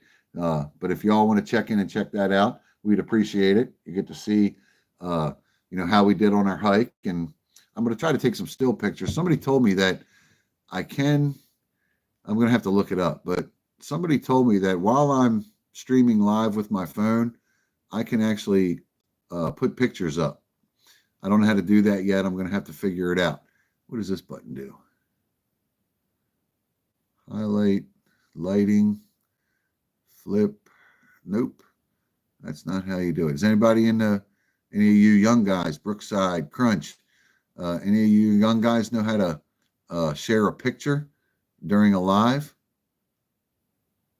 I do not see any kind of button that tells me I can do that. Green screen. Where's that at? I'm an old guy, man. You got to help me out here. I have a button that says flip, mute, hide live video, retouch, create highlight, lighting, or close. When I close it, it just goes away. So I'm going to have to figure out, if I take pictures along the way, I'm on a phone. My computer isn't working properly. lightning storm a couple of weeks ago, and now it's really struggling to connect to my Wi-Fi. It won't stay connected. It'll connect and then disconnect and connect and disconnect, and it's just being a pain in the ass. But it's a 15 or 16-year-old laptop. It basically classifies as dinosaur. So I'm limited to the phone right now, which at the campsite I would be limited to a phone anyway, because I'm not taking a computer camping with me. But somebody told me that I could share pictures while I'm live, but I do not see how to do that. I'll have to research that this week. I believe it's on the right side, top button, but you've only been live. Yeah, that just says flip is all that says. So I guess flip is the other. Oh yeah. All right, you're back. That was the other camera, the one on the back side of the phone. So yeah, I'm gonna have to figure this out. I don't know if we can do it or not, but I'll try, because I'm sure we'll take pictures along the way. There's a lot of good views and good scenery on that hike. I've done that hike before. Wife and I did it 4 years ago, I think, 3 years ago. Yeah, beautiful hike. It's about 13 miles. Takes about 5.5 hours to do it. It's nothing bad. A little bit of elevation, but it shouldn't be hateful. Oh, what are these buttons down here? What is this one? Chat filter. All right, I do have that set to all messages. Oh, what's this plus button? Start a poll, start questions and answers. And this one is I don't know what that one does. Share. Oh, that's pretty cool. Create a post, quick share, and a copy a link. Oh, I can send this. Well, that's pretty cool. Yeah, I can share. I guess maybe I can create a post. Let's see what that one does. Let's test this out real quick. Was I live the whole time? Or did I go away for a minute? Because I think I just posted something at test. Oh, you got some new gear you're going to test out. I got a couple new pieces. I went over them last week on my live. Just a food bag from Hilltop, which... Bruce, don't go nowhere, my brother. Lainey wanted me to, she just wanted me to thank you for Mortal Hydration. I got to say, man, last week I was on the phone, or maybe I was live. I don't remember. It paused for a second. With a post on the channel saying you're live. Okay. Yeah, I hit that create a post button. So maybe it'll do that.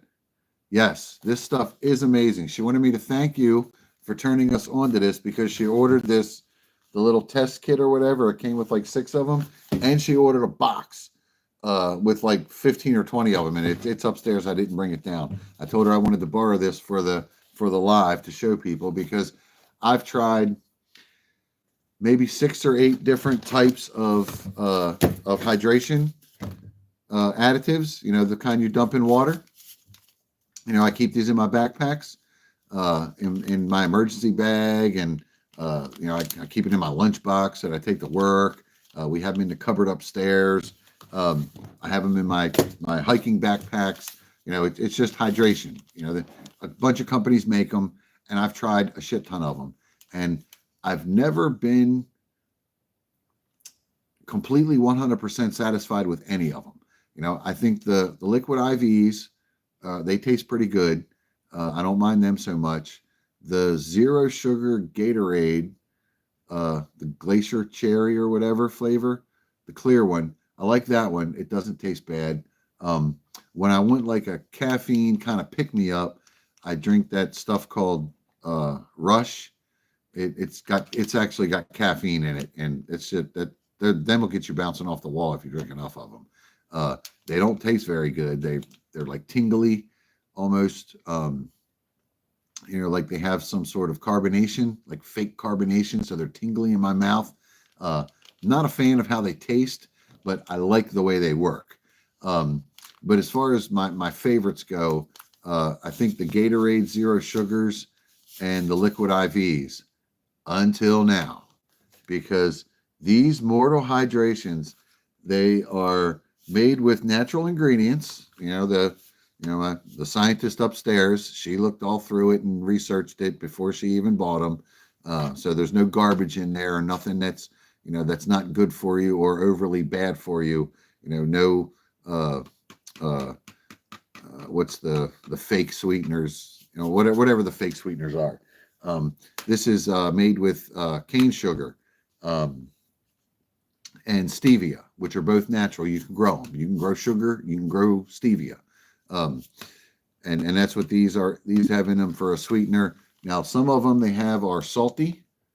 That's backwards, but it says salty right there, Salty, which is an electrolyte. You're going to be trying some? Yes, Herbie, most definitely. Bruce turned us on to these last week. Lainey ordered some. They are phenomenal.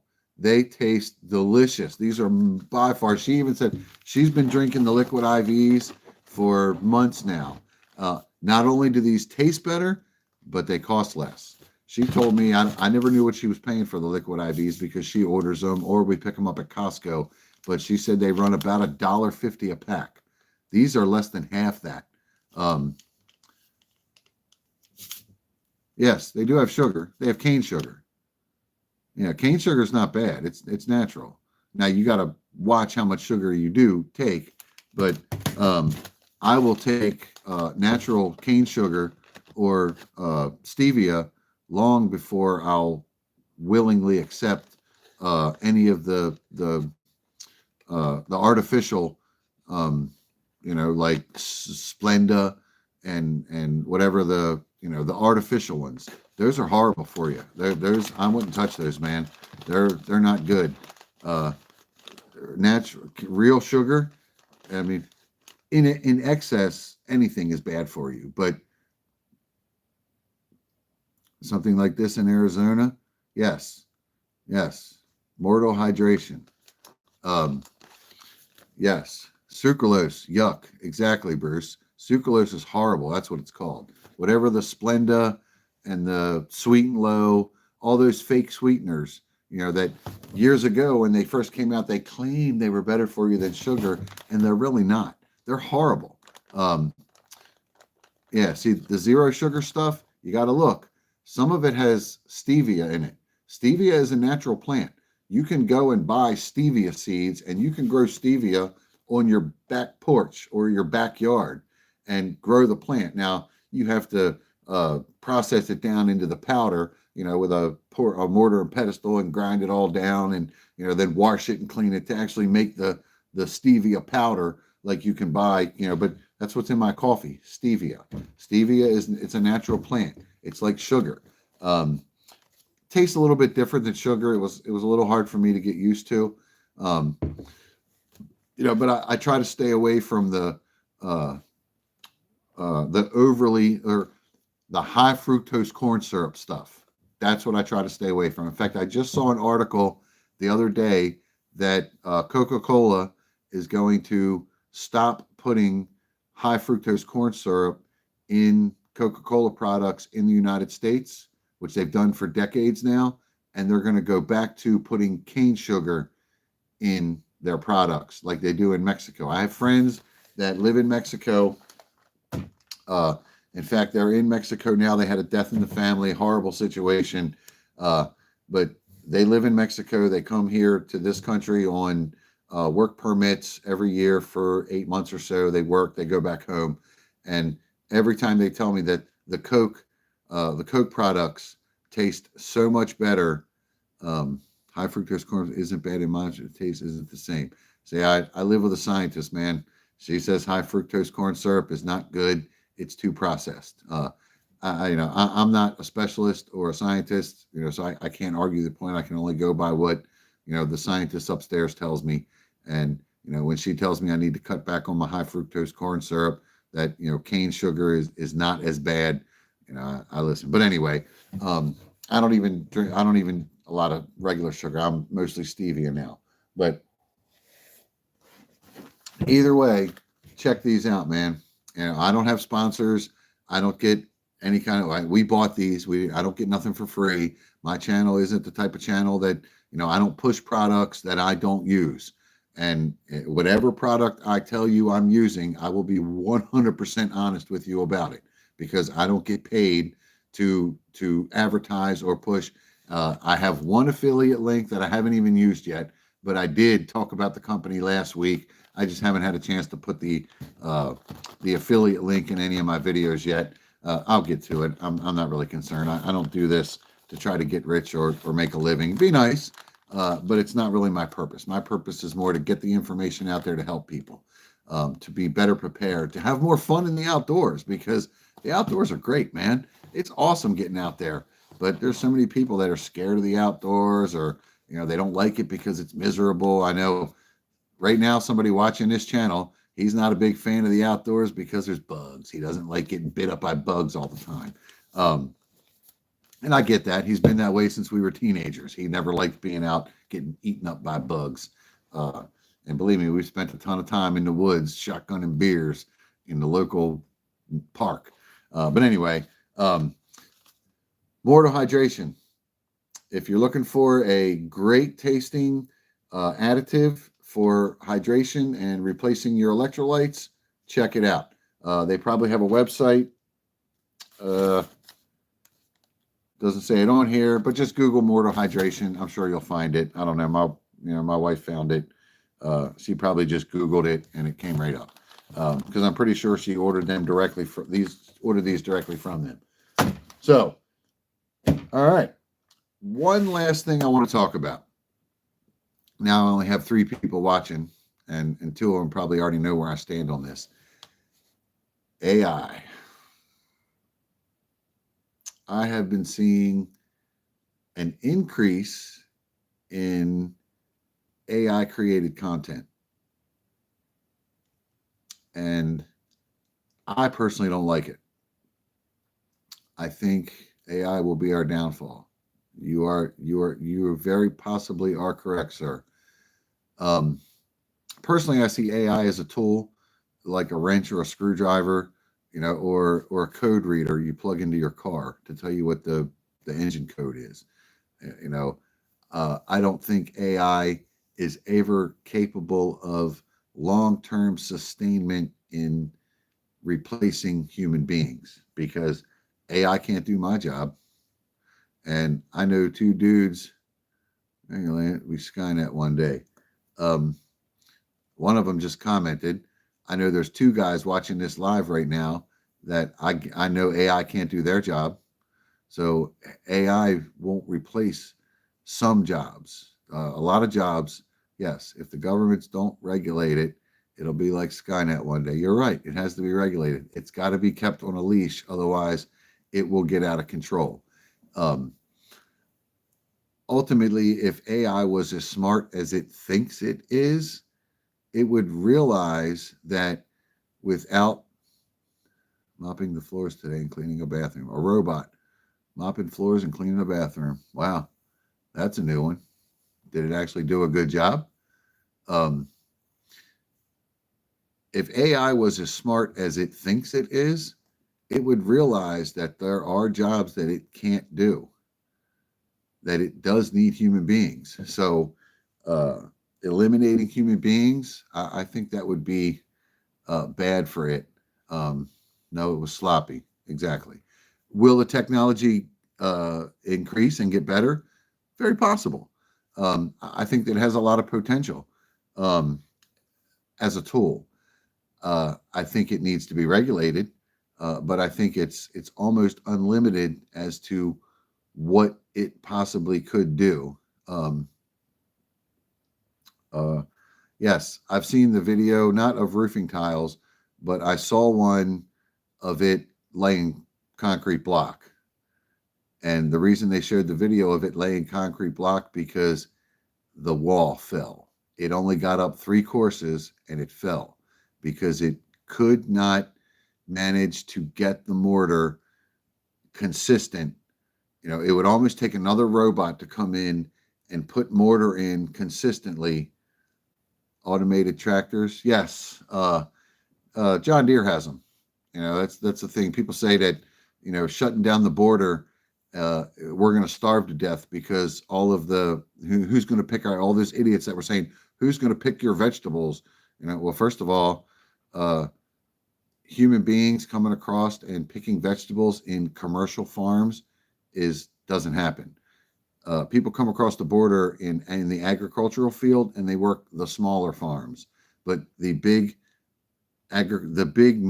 huge commercial agricultural centers that have several hundred acres of farmland to farm, that's all automated, man. John Deere does all that. They don't even have people to drive the tractors. That's why John Deere's software is proprietary, because you can program the tractor to go out and do it for you. You don't even have to have a human being in the tractor to drive it. Caterpillar's not far from it.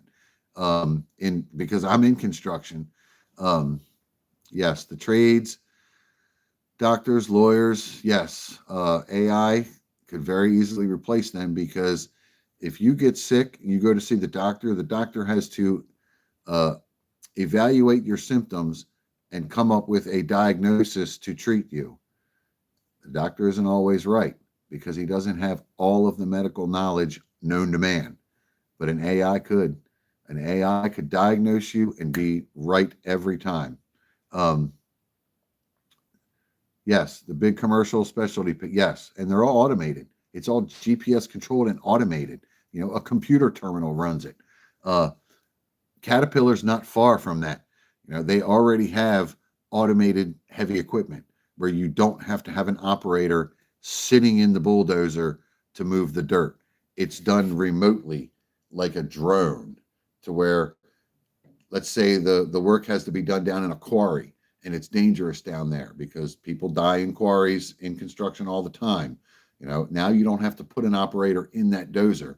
You can stand up at the top of the hill with a control board and run that dozer so it's only a matter of time before it's remote. Med pods, like in the movies. They tried that. That's what that girl in, AI can do surgery. The remote microsurgeries now, they have those. That's a thing where you could have surgery and the doctor that's doing it is 6,000 miles away.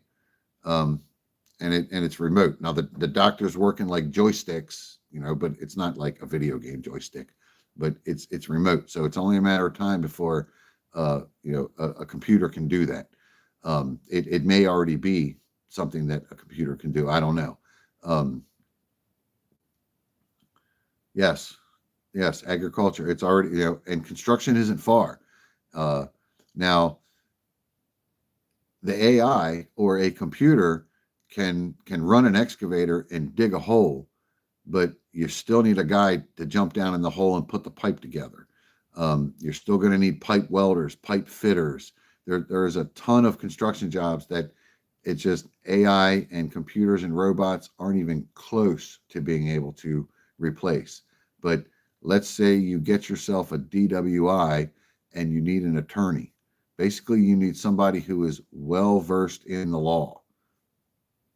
What better than an AI? I mean, all you got to do is upload every law on the in the country into it, and it can argue your case. You don't need a human being. Your mommy's basement, dating AI girlfriends, just like Blade Runner. Exactly. Yep, that's already out there. They already have the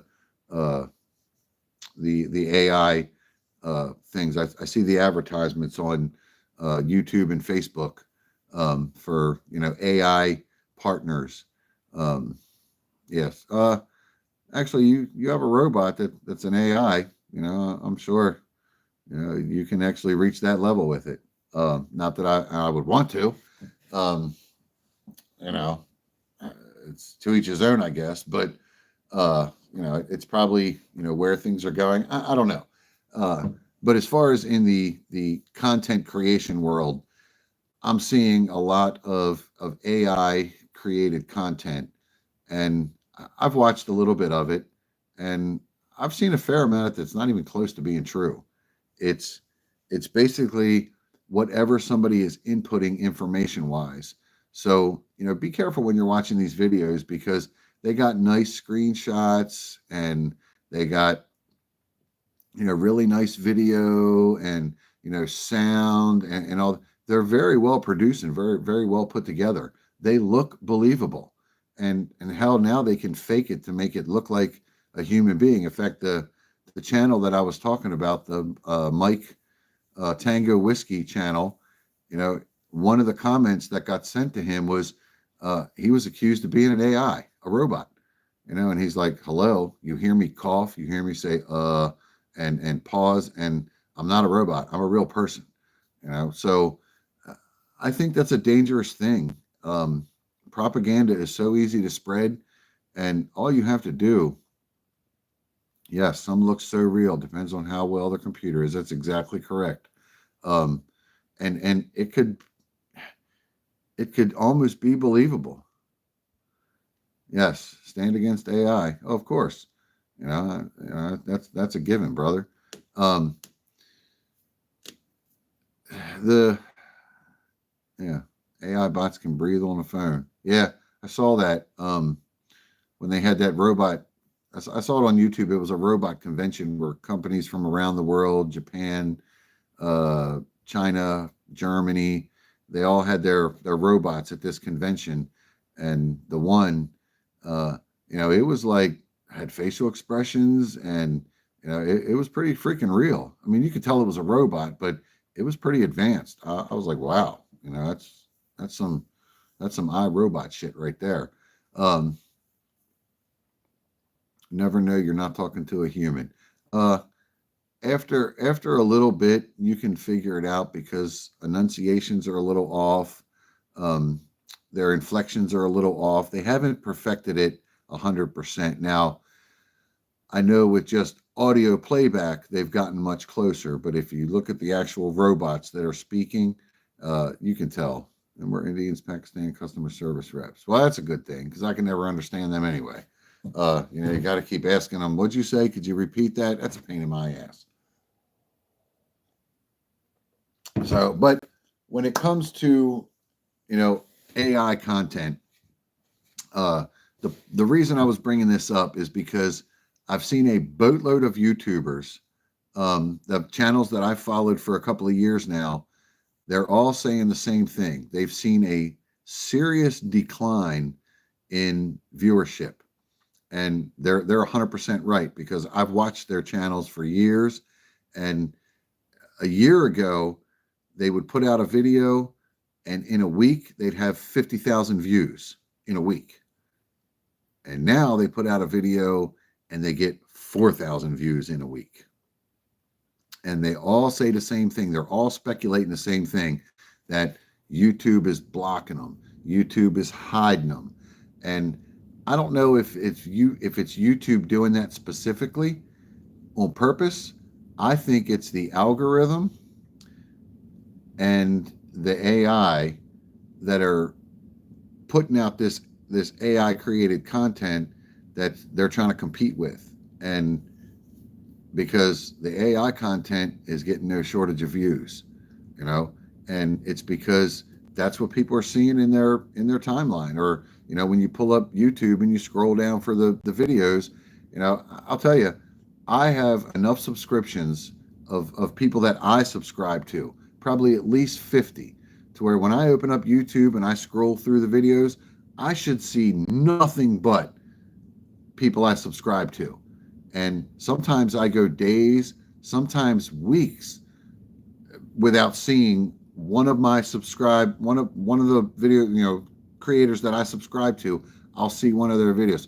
A lot of times I have to go to my list of who I subscribe to and click on them and see what they've uploaded. Be like, oh, well, shit, they just uploaded a video an hour ago. Why wasn't it in my thing? Because I think it's getting suppressed. And I don't know how to beat that as viewers, because I'm a creator and I'm a viewer, and I want to beat it as a viewer. I would like to beat it as a creator just to get my own videos out there. But yes, YouTube is trying to suppress certain content, and there's got to be a way to beat it. I just don't know what that is. I think if we stop checking out these AI, I know it's hard because you can't tell what's what. you see a new video that talks about gear or something. Oh, what's this? You check it out, and then you realize 20 seconds in that it's freaking AI. And usually that's about all it takes. I can tell something is AI, and I'm done. I don't finish it. I don't think I've ever gotten more than 90 seconds into an AI created content video, and I'm done. I get right off. I do not care what this computer is trying to tell me. I want to hear it from a person.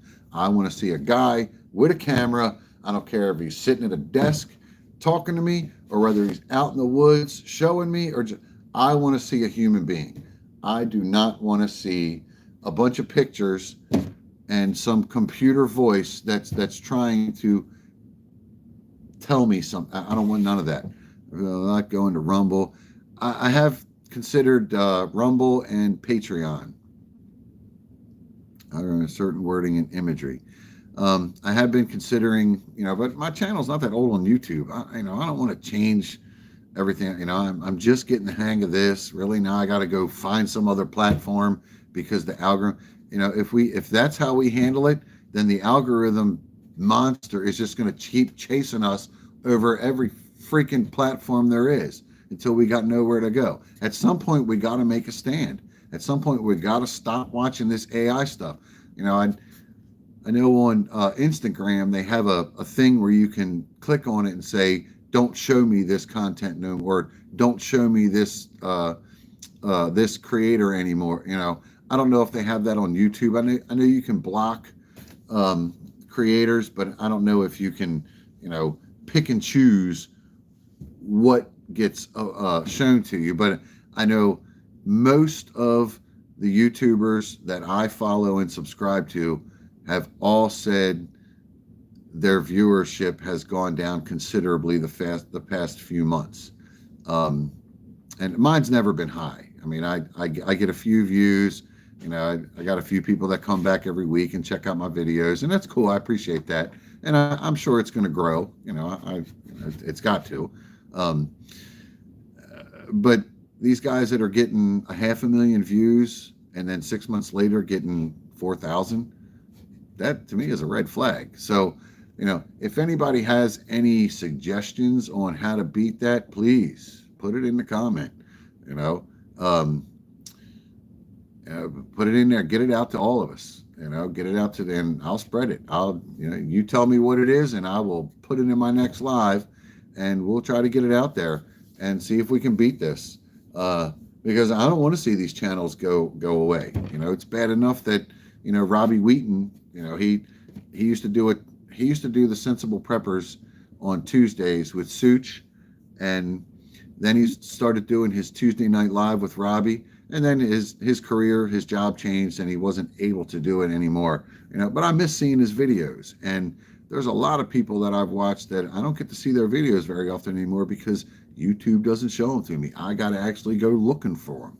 And that's kind of a pain in the butt. And it's not really fair. If I subscribe to something, that's what I want to see. That's what I need to be shown, not some other garbage that I could care less about. So that's my final thought. I don't know how to beat it, but I think we all need to be aware of it. And if it's possible that we could, just stick together as a community and, just keep each other's content coming and keep each other's content supported.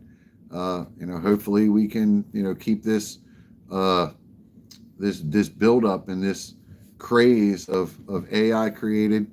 Well, it's nothing to be scared of. Crunch, I wouldn't be scared. There's always going to be YouTubers out there, I think. It may not be something you can just open up YouTube and start scrolling and see, all of your favorite creators' videos. You might actually have to search it or go directly to their channel, which is kind of defeats the purpose of a scroll. If you're scrolling, you should be scrolling what you want to see, not what it wants you to see. So, but again, nothing to be scared of. It's way too early to know. At this point, they're probably just fishing to see what they can get away with. But if you give them an inch, they're going to take a mile. You can't. I had this conversation the other day with a friend of mine on a completely different subject about acceptance and things becoming the norm. You know, if you let little things go that you don't like, eventually those little things are going to become normal. You're normalizing something. And then you have no control over it because it's already been normalized. You can't undo it at that point. So as these little things start popping up, these quirks in the YouTube algorithm, you know, we have to fight that. You know, we have to stop supporting, don't thumbs up, don't like, don't subscribe to the AI channels. You know, stick to the guns with the human being channels like mine and Such and Sensible Prepper and Corporal's Corner and Tactical Toolbox and DIY Prepper and Warrior for Christ and Christian Warrior and Survival Network and all these. Those are the ones and I watch a boatload of them. You know, Hudson Valley Prepper. I know he's gotten frustrated with the viewership lately, and he's on all the platforms. I talked to him during his live today, and he's on TikTok and Rumble, and you know, technology is not good, but technology isn't bad. Technology can be a good thing if used properly and used responsibly. So, you know, but I know, you know, Hudson Valley Prepper, he's frustrated. I saw a video a couple of days ago he put up, you know, and he did a follow up. But I can tell he's getting frustrated because, you know, you go from growth in your channel to where it looks like you're getting somewhere with it, and all of a sudden it just plummets, and there's no reason for it. It's like, well, wait a minute, you know, why is it that, you know, last week I had 5,000 views and this week I have 5 views? You know, what's going on here? You know, so, you know, this was a long live. I am at 2 hours, people. I've been rambling on forever. I got to shut this down. I got to work tomorrow. 5 o'clock comes quite early. For those that are still watching, man, thanks, guys. I appreciate it. I hope you learned something. Stick to our guns. Herbie, you still there?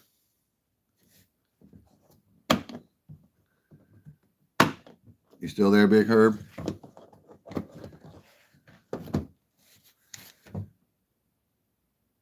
Really?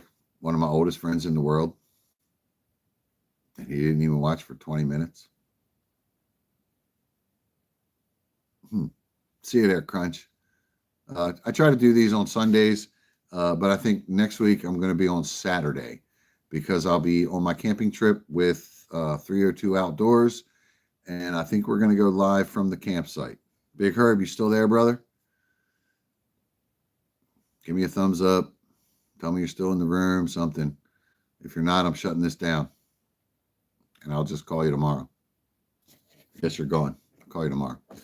All right, folks, Crunch and all the rest of the people that were in there. Let me see who I missed. Brookside, and I guess that's all that's here now. It looks like Mr. Leather, what was his name? Leather something. I don't think he stuck around. He's a nice guy. Seems like a young kid. I think he told me he was in Bible college before. Seems like a nice kid. Asked a few questions. Looks like he's just getting into prepping. What was his Leather something was his name? Leatherwood, yeah.